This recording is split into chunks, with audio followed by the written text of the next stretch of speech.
Southwestern Waukesha County in southeastern Wisconsin. Southeastern Jefferson County in southeastern Wisconsin until 10 p.m. At 9:17 p.m. A severe thunderstorm was located near Whitewater, moving east at 40 miles an hour.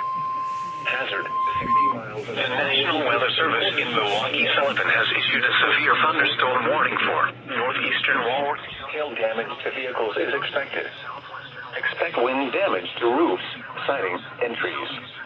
Locations in southeastern Whitewater, at 9:17 p.m., a severe thunderstorm was located near Whitewater, moving east at 40 miles an hour. Hazard, 60 miles an hour wind gusts and quarter-size hail. For your protection, move to an interior room on the lowest floor of a building.